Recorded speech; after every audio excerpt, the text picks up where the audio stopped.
If you're even thinking of breaking a Guinness World Record, stop what you're doing and watch this video very carefully as I guide you step by step on the things you need to do in order for you to get a green light by the Guinness World of Records.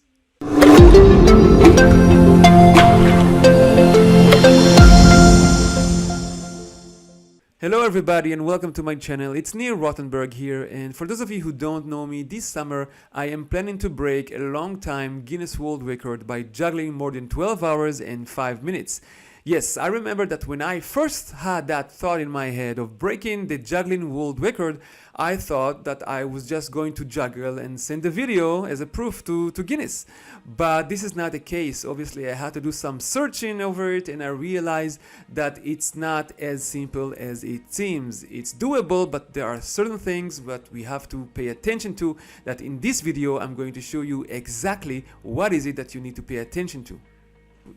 We are now looking at the Guinness World Records website. At the search bar, we are going to write something that will lead us to a category that might be suitable for us and something we can work with. So let's say that you are the sort of person who jumps a lot and you're probably thinking about breaking a world record, something that has to do with jumping, whether it's long distance jumping, whether it's the jumping for the longest time, or basically the amount of jumps. So anything, go crazy here. So if you just write jumps, it will not get you anywhere. You want to be as specific as possible. So let's say jumping duration, right? Something very generic. Let's see what that takes us. So jumping duration, we're going down. First of all, we have 56 results, which is pretty good.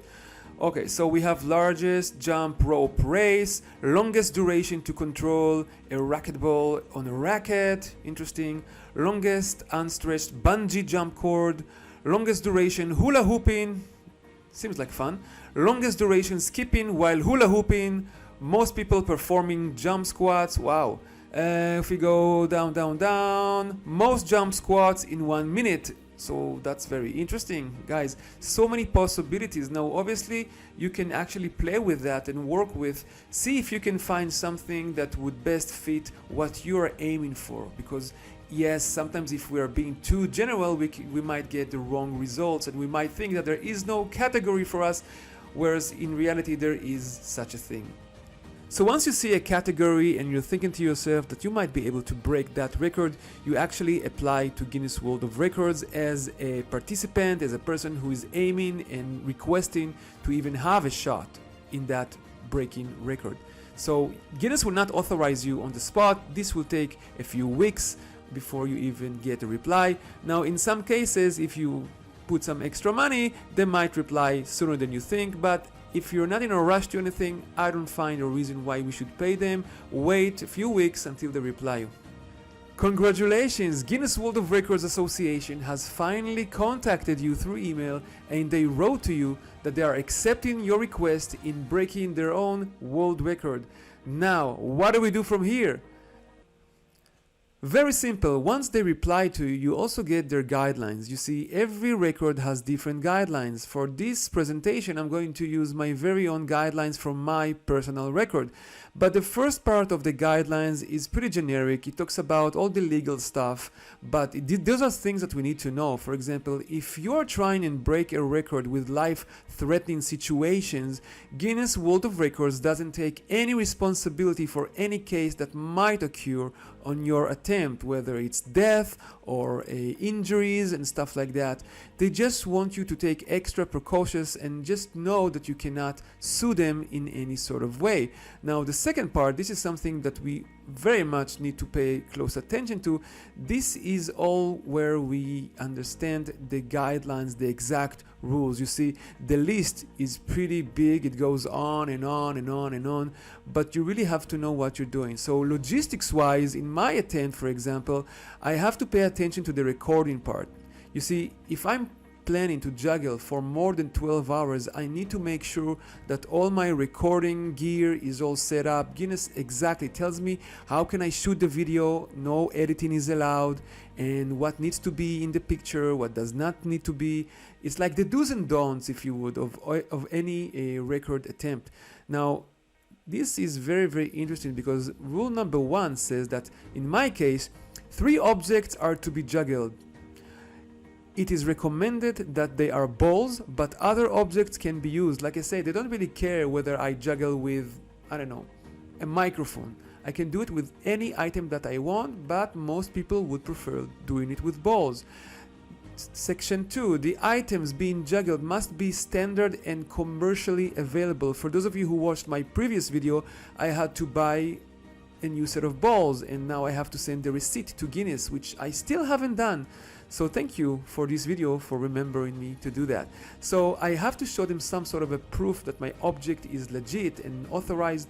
Section 3, the object to be juggled must be pre-approved, alright? A loud start signal must be used to begin the attempt. Now this is where it gets interesting, because I now have to think, how the hell am I going to start off my attempt? Whether it's going to be a horn or whether it's going to be a whistle. The logistics part, this is the most important thing that we have to take under consideration, that sometimes if we are being too busy with that, this could shift our mind from the record itself. So you really have to do it in advance as much as you can. Another section says that if any of the objects are dropped, the attempt ends at the moment, which is pretty obvious. No multiplexing is allowed for attempts on this record. Now they also clarified that if 2 objects are caught in the same hand at the same time, the attempt is ended at that point. So now I really know what they are considering a juggling practice and what is not considered as a juggling practice. Only 1 ball at each hand, which I thought that's what they're going to say. What else is interesting here? Front-facing video footage, again with the video. I also need a timer. I remember they wrote me about the timers. I need to have some stoppers for the witnesses. They also elaborate on how many witnesses are allowed. And in my case, I need to have 2 witnesses at the same time, and every 4 hours I need to replace them. This is a real process. Okay, so now obviously all the witnesses and the people who are marking down the results, they have to be between the age of minimum 16 and something. It doesn't matter for me because all my witnesses are above the age of 18 anyhow, so I don't really bother to pay attention to that. But if you have some teenagers that you're thinking of relying on them, just pay attention that they're legally aged, right? That they're under the right age to do that, because Guinness is very strict. They might even want to watch their IDs, right? So you have to keep that in mind. Timekeeping, right? This is the point. Now I have to make sure that I have 2 timekeepers, like I said, stopwatches for each one. If there's any difference between the 2 timings, the average should be recorded as the official time, and that I had no idea. And they're saying pretty much that when I drop the ball, the timekeepers must also stop their own time watch, and they just calculate the average, and then I hand it out to Guinness. So those are pretty important stuff I have to take under consideration. Again, with 2 witnesses at the same time.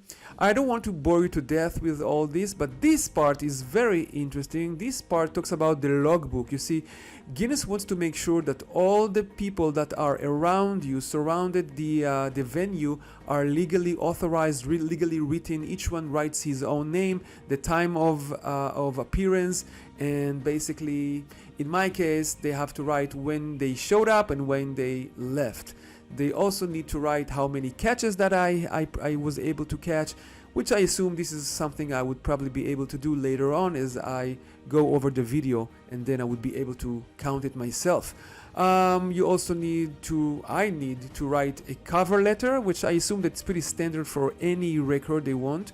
A cover letter explaining the context of the record and also indicating the date, the time, the location, perhaps another footage of the venue, and also a personal signature of everybody who is involved. So like you can see, it's pretty big. Logistics is pretty wild when it comes to world-breaking records, and we have to know what we're doing. So I also intend to thoroughly sit on it and clarify and understand exactly, because I have 4 months until the D-Day. I have to be ready as soon as possible and without thinking too much about those logistics elements in the record.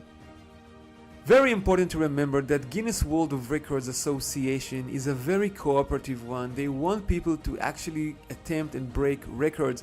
That is why they answer as much as they can certain questions, requests, anything that may come up. So feel free under your application form to just ask them anything you want. Click on the word add and they will reply in a few days.